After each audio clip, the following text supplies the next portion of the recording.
বাধা নেই, রাষ্ট্রীয়ভাবে কি এগুলোর কোনো বাধা নেই। যদিও কিছু কিছু জায়গায় রাষ্ট্রীয়ভাবে কঠিন করে দেওয়া হয়েছে, যেমন হজ করা এখন স্বপ্নের মতো, অনেক টাকা লাগে, অনেক অর্থ লাগে।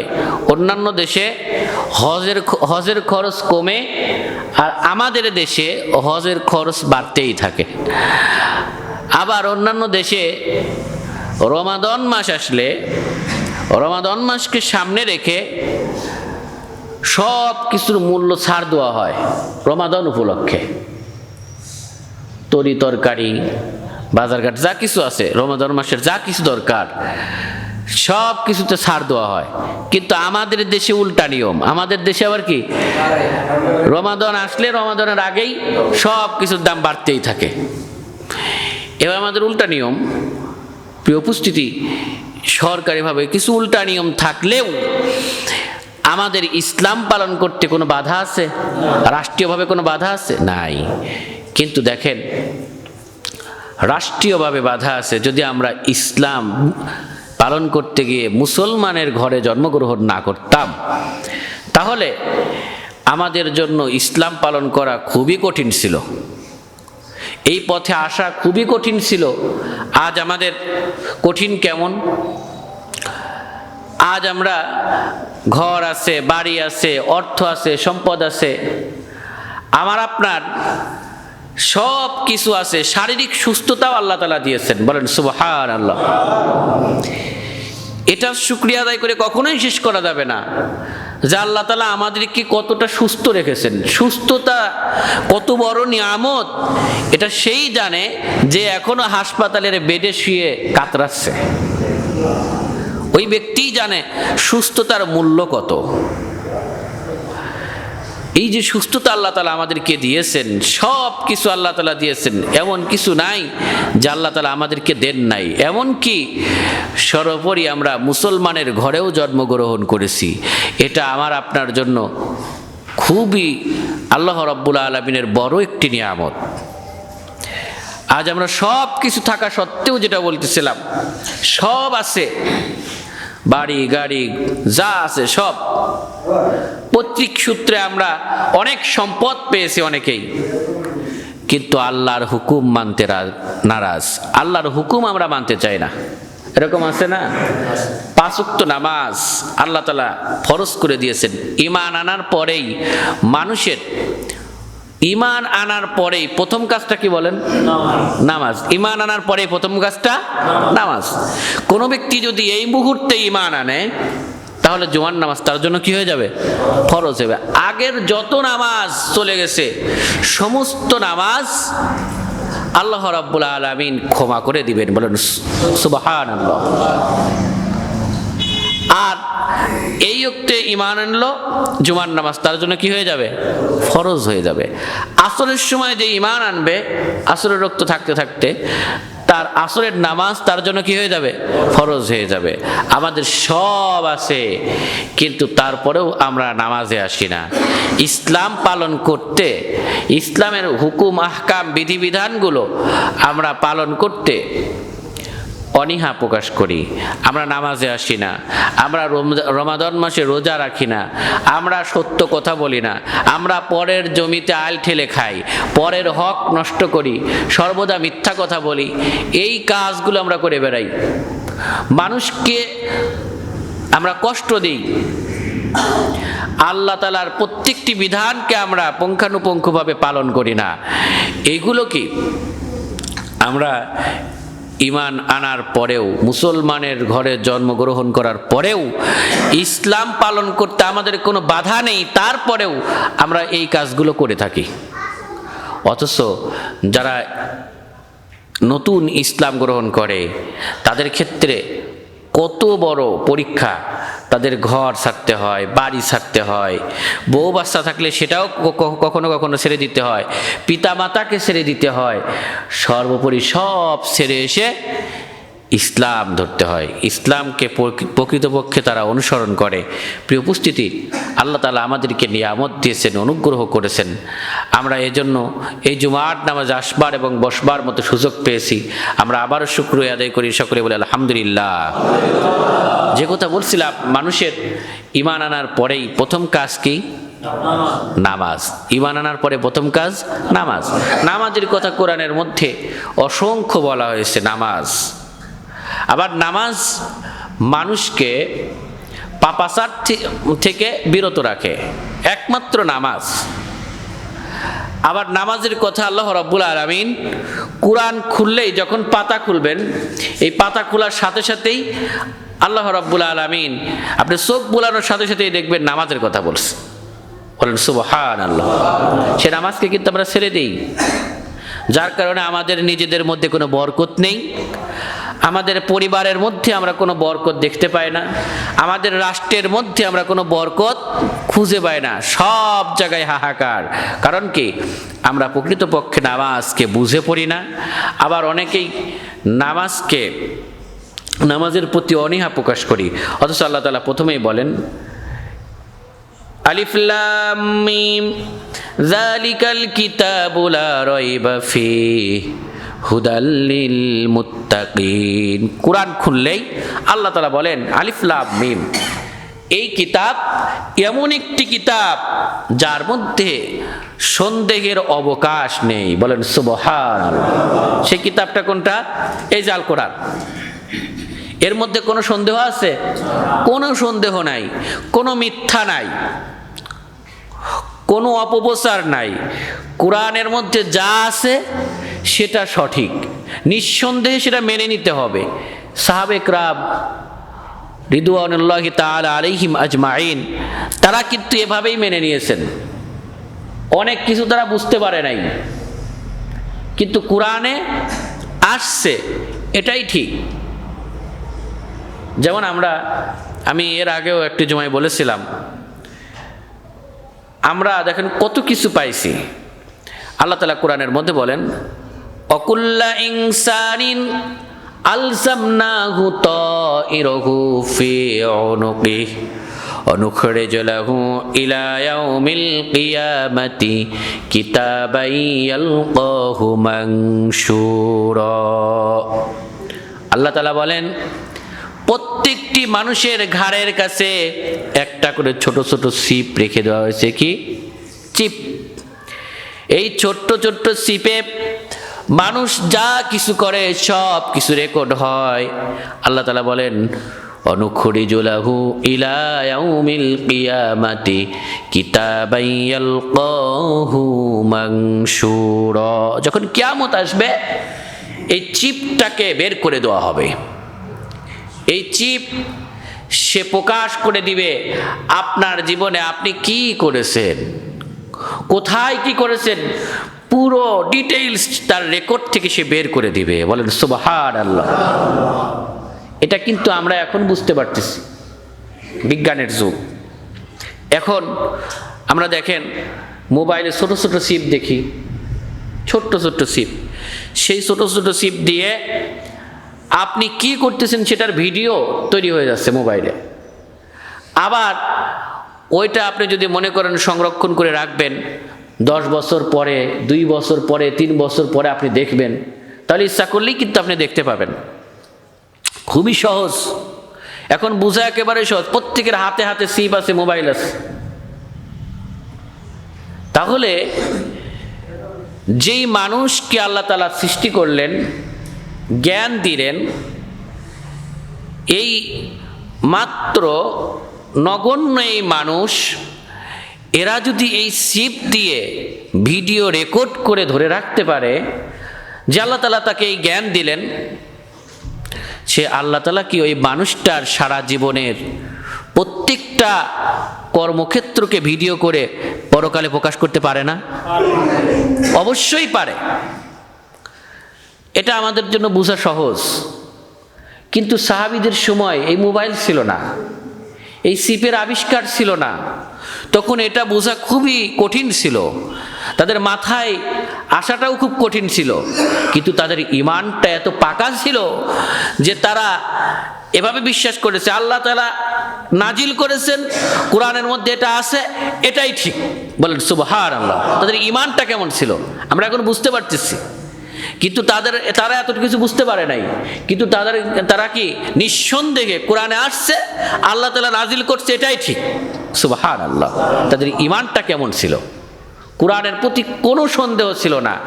আল্লাহ তাআলা কোরআনের মধ্যে প্রথমে এটাই বলছেন, যালিকাল কিতাবু লা রাইবা ফীহি হুদাল লিল মুত্তাকিন। এই কিতাব এমন একটি কিতাব যার মধ্যে কোনো প্রকার সন্দেহ নেই, সন্দেহের অবকাশ নেই। আল্লাহ তাআলা বলেন এই কিতাবটা এত বড় একটি কিতাব, আসমানি কিতাব, তবে আমি কাদের জন্য দিলাম বান্দা? হুদাল লিল মুত্তাকিন। এই কিতাব কেবল তাকওয়া অবলম্বনকারীদের জন্যই পথ প্রদর্শক, তাকওয়া অবলম্বনকারীদের জন্যই পথ প্রদর্শক। অর্থাৎ যারা আল্লাহ ভীরু, আল্লাহকে ভয় করে, পরকালকে ভয় করে, তাদেরকেই এই কোরআন পথ দেখাবে। বলেন ঠিক কিনা?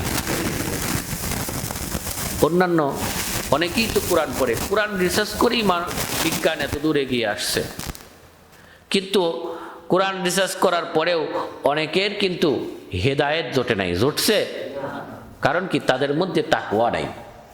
আল্লাহ বলতেছেন পথ দেখাবে কাদের?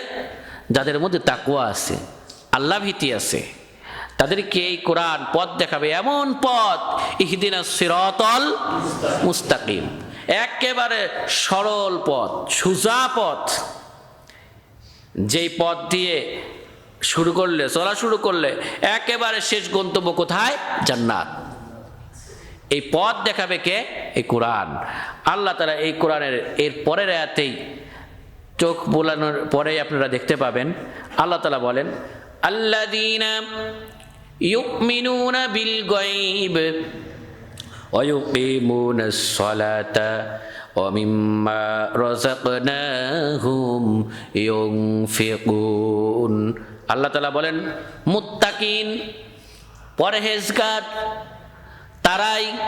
আল্লাহ তাআলা বলেন আল্লাযীনা ইউমিনুনা বিল গায়ব, যারা ঈমান এনেছে অদৃশ্যের প্রতি। কিসের প্রতি?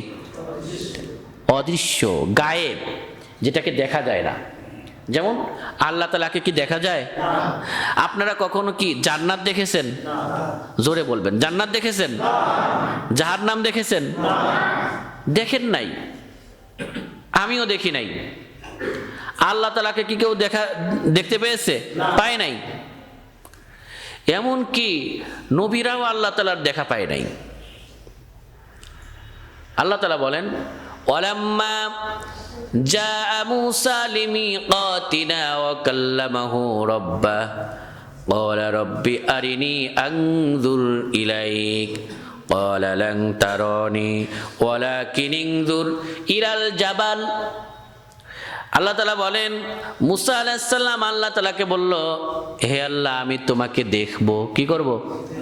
মূসা আলাইহিস সালাম এমন নবী ছিলেন, তিনি কোনো কিছু যদি আল্লাহ তাআলার কাছে বলতেন, দাবি করতেন, সেটা ধরে রাখতেন যে আমার এটা দিতেই হবে, জিদ করতেন যে আমার এটা দিতেই হবে। তা আল্লাহ তাআলাকে বললেন যে আল্লাহ, আমি তোমারে দেখব। আল্লাহ বলেন কখনোই সম্ভব নয়, তোমার এই চর্মচক্ষু দিয়ে আমাকে দেখা কখনোই সম্ভব না। মূসা আলাইহিস সালাম বললেন যে আল্লাহ, আমি দেখবই, আমাকে দেখাতেই হবে।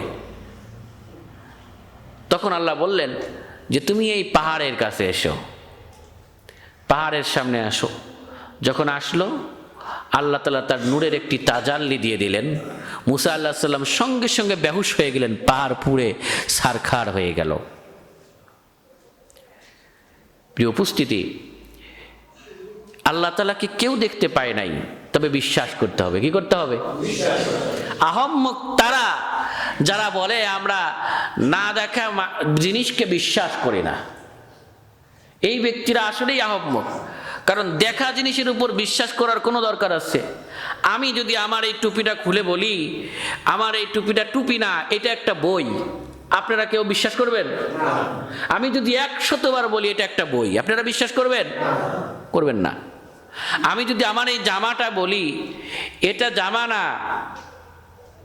এটা ভাত, এটা কাঁঠাল, আপনারা বিশ্বাস করবেন? আপনারা দেখতেছেন, দেখা জিনিসের উপর তো ঈমান আনার কোনো দরকার নেই। আপনি হাজারবার যাই বলেন না কেন সেটার কোনো কাজ হবে না। যেটা দেখতেছেন ওটার উপর আলাদাভাবে ঈমান আনার কোনো প্রয়োজন নেই। কিছু প্রকার নাস্তিক আছে, যে নাস্তিকেরা বলে যে জিনিসটা দেখা যায় না ওই জিনিসের উপর আমরা বিশ্বাস করি না, বলেন নাউযুবিল্লাহ। সুতরাং আমরা বিশ্বাস করতে হবে আসলে কিসের উপর? অদৃশ্যের প্রতি, যেটা দেখা যায় না এটার উপরেই বিশ্বাস করতে হবে। তা আল্লাহ তাআলা বলেন মুত্তাকিন হলো তারা যারা ঈমান আনবে কিসের উপরে? অদৃশ্যের প্রতি, যেটাকে দেখা যায় না, তবে আল্লাহ তাআলা ওয়াদা করেছেন। এরপর আল্লাহ তাআলা বলেন মুত্তাকিন হলো তারা ওয়ায়ুকিমুনাস সালাত, আল্লাহ তাআলা বলেন নামাজ কায়েম করে। কি করে? নামাজ কায়েম করে। এরা হলো মুত্তাকিন।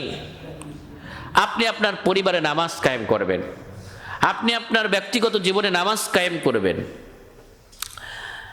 আপনার অধীনস্থ যারা আছে না কেন তাদের প্রত্যেকে নামাজের জন্য নির্দেশ দিবেন, কঠোর বার্তা দিবেন। এমনকি রাষ্ট্র যদি ইসলামিক হয়, প্রকৃতপক্ষে যদি ইসলামিক রাষ্ট্র হয়, সেই রাষ্ট্রের প্রথম কাজ কি হবে? নামাজ কায়েম করা। কি হবে? এরপরে রাষ্ট্রের দ্বিতীয় কাজ হবে জাকাত আদায় করা। রাষ্ট্রের তৃতীয় কাজ হবে সৎ কাজের আদেশ দেওয়া। রাষ্ট্রের চতুর্থ কাজ হবে অসৎ কাজে বাধা প্রদান করা। যদি ইসলামিক রাষ্ট্র হয়, আমরা আমাদের এই মাতৃভূমিকে ইসলামিক রাষ্ট্র হিসেবে দেখতে চাই ইনশাআল্লাহ।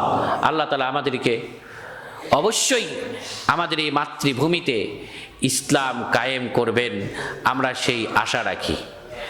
প্রিয় উপস্থিতি, আল্লাহ তাআলা বলেন যে মুত্তাকিন হলো তারা যারা কি করে? অদৃশ্যের প্রতি বিশ্বাস করে। দ্বিতীয়ত কি করে? নামাজ কায়েম করে। নামাজ গুরুত্বপূর্ণ একটি বিষয়। এই নামাজ ওক্ত মতো পড়তে হয়। গত জুমায় বলেছি, আল্লাহ তাআলা বলেন ইন্নাস সালাতা কানাত আলাল মুমিনিনা কিতাবাম মাওকুতা। আল্লাহ তাআলা বলেন নিশ্চয় আল্লাহ রাব্বুল আলামিন নামাজকে ফরজ করেছেন ওক্ত মতো। কিসের মতো? ওক্ত মতো। ওক্ত সহ নামাজ ফরজ করেছেন। নামাজ পড়তে হবে ওক্ত সহ। নামাজ ছাড়া ভাই কোনো গতি নাই। আপনি ইসলামী আন্দোলন করবেন, আপনার মধ্যে নামাজ নাই, ওই আন্দোলনের 4 পয়সা দাম আল্লাহ তাআলার কাছে নাই। আপনি মসজিদে বসে তসবিহ টিপবেন, অথচ 1 ওয়াক্ত নামাজ পড়ে আর 4 ওয়াক্ত নাই, ওই তসবিহ টিপার 4 পয়সা দাম আল্লাহ তাআলার কাছে নাই। নামাজ সবার আগে, ঈমান আনার পরেই কি? নামাজ। এই নামাজটা যদি আপনি পরিপূর্ণরূপে বুঝে পড়েন, তাহলে দেখবেন নামাজই আপনার সমস্ত অন্যায় থেকে বিরত রাখবে, সমস্ত পাপাচার থেকে বিরত রাখবে। নামাজ আল্লাহ তাআলা কোরআনের মধ্যে বলেন ইন্নাস সালাতা কানাত আলাল মুমিনিনা কিতাবাম মাওকুতা। ওক্তমতো নামাজ ফরজ করা হয়েছে। তার সাথে আল্লাহ তাআলা বলেন নামাজ হলো সমস্ত অন্যায় কাজ থেকে। 21 নম্বর পারার প্রথম পৃষ্ঠে আল্লাহ তাআলা বলেন যে নামাজ সমস্ত অন্যায় কাজ থেকে মুমিনকে বিরত রাখে। বলেন সুবহানাল্লাহ। আসলে আমাদের নামাজ কেন বিরত রাখে না? কারণ আমরা নামাজ বুঝি না। আমরা নামাজে আসি, নামাজের মধ্যে কোনো খুশু নাই, খুদু নাই, অর্থাৎ নম্র ভদ্রর সাথে আল্লাহ তাআলার সামনে দাঁড়াতে হবে। নম্রতা ভদ্রতার সাথে আল্লাহ তাআলার সামনে দাঁড়াই না, যার কারণে আমাদের নামাজ আমাদের পাপ থেকে বিরত রাখতে পারে না। আমাদের নামাজ আমাদেরকে অন্যায় থেকে বিরত রাখতে পারে না, কারণ আমরা নামাজ বুঝি না। আমরা যখন নামাজের মধ্যে বলি আল্লাহু আকবার, আমরা তখন কার সামনে দাঁড়াই? কার সামনে দাঁড়াই? আল্লাহর সামনে দাঁড়াই। সে আল্লাহ কে? সে আল্লাহ কত বড়, এটাকে আমরা কখনো কল্পনা করেছি? সাধারণ একজন বড় অফিসার আসলে, বড় একজন মন্ত্রী আসলে, একজন প্রেসিডেন্ট আসলে, এই পৃথিবীর সামান্য নগণ্য একজন ব্যক্তি আসলে আমরা তার সামনে কত অনুনয় বিনয় করে আমরা দাঁড়াই যে যেন বেয়াদবি হয়ে যাবে, সেজন্য আমার বেয়াদব ভাববে।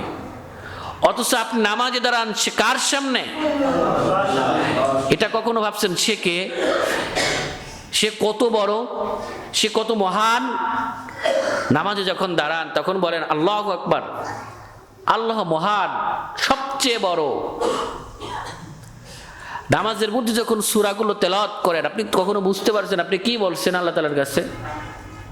এই যে মানুষ কোনো এমপি আসলে, মন্ত্রী আসলে, প্রেসিডেন্ট আসলে অভিবাদন পত্র পেশ করে, এটা কোথা থেকে আসছে? সূরা ফাতিহা থেকে আসছে।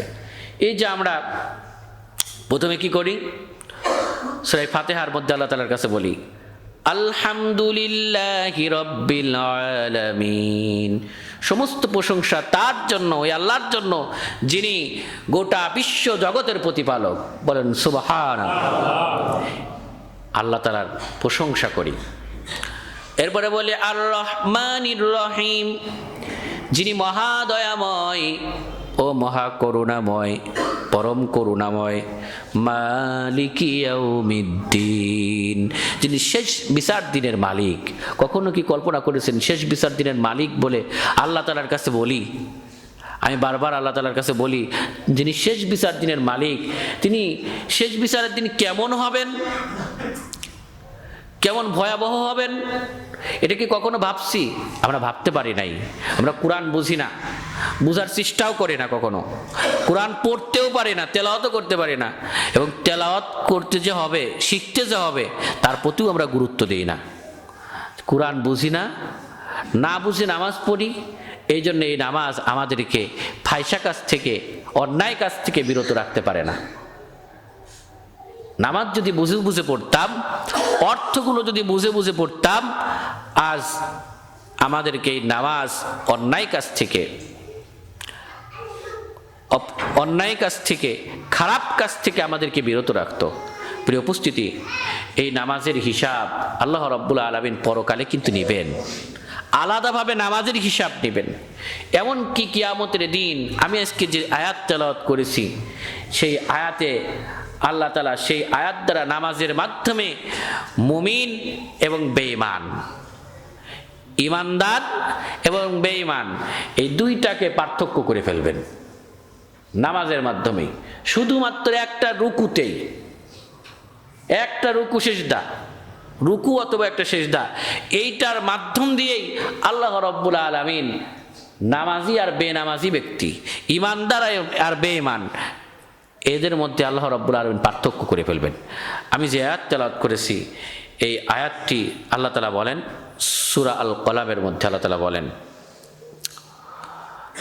ইয়াউমা ইউকশাফু আন সাকিন ওয়া ইউদআউনা ইলাস সুজুদি ফালা ইস্তাতিউন খাশিআতান আবসারুহুম তারহাকুহুম যিল্লাহ وقد كانوا يدعون إلى السجود وهم سالمون। আল্লাহ রাব্বুল আলামিন বলেন যে সেই দিন, কিয়ামতের দিন, সকল ব্যক্তিকে আল্লাহ তাআলা বলবেন তোমরা সিজদা করো। কি করো? সিজদা করো। সকলেই সিজদা করবে, কিন্তু যারা দুনিয়ার মধ্যে নামাজ পড়ে নাই, দুনিয়ার মধ্যে আল্লাহর হুকুম পালন করে নাই, এরা কেউ সিজদা করতে পারবে না। ফালা ইস্তাতিউন, কেউ পারবে না। যারা দুনিয়ার মধ্যে আল্লাহর হুকুম মানে নাই, নামাজ পড়ে নাই, হয়তো লোক দেখানোর জন্য দুই এক ওয়াক্ত আসছে, নির্বাচনের সময় দুই একদিন ভোট চাওয়ার জন্য আসছে, হাত উঁচা করার জন্য, দুইটা কথা বলার জন্য, সারা জীবন টিভির পর্দায় খারাপ সিনেমার শুটিং করেছে, আর নির্বাচনের সময় এসে মসজিদে এসে হাত উঁচু করে দুইটা কথা বলছে, ইমাম সাহেবরে রেখে দিয়ে পিছনে ফেলায় রেখে ভোট চাইতেছে।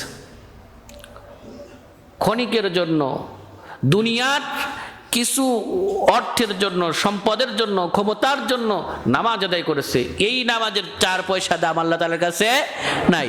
এই নামাজিরা সেদিন কখনোই সিজদা করতে পারবে না। খাশিআতান আবসারুহুম তারহাকুহুম জিল্লাহ। আল্লাহ তাআলা বলেন সেদিন যারা নামাজি তারা সিজদায় লুটিয়ে পড়বে, আর যারা বেনামাজি তাদের মাথা নিচু হয়ে যাবে, তাদের দৃষ্টি নিম্ন হয়ে যাবে, নিম্নগামী হবে, তারা অপমানিত হবে, লজ্জিত হবে, তাদের চোখ লাল হয়ে যাবে, চেহারা মলিন হয়ে যাবে। সেদিন কেউ তারা সিজদা করতে পারবে না। কি হবে? অপমানিত হবে, লাঞ্ছিত হবে, সিজদা করতে পারবে না। আর সেই অপমানিত হবে 2-1 দিনের জন্য না, স্থায়ী অপমানী, স্থায়ী লাঞ্ছনা তাদের উপর নিপতিত হবে। প্রিয় উপস্থিতি, সেই লাঞ্ছনা থেকে যদি আমরা বাঁচতে চাই, সেই অপমান থেকে যদি আমরা বাঁচতে চাই, সেই ভয়াবহ কিয়ামতের যেই দৃশ্য, সেই দৃশ্যর দিনে যদি আমরা আরশে আজিমের নিচে আমরা ছায়া পেতে চাই, তাহলে আমাদের কোরআনের পথে আসতে হবে। একমাত্র কোরআন সুন্নাহর আলোকে আমাদের জীবনযাপন করতে হবে।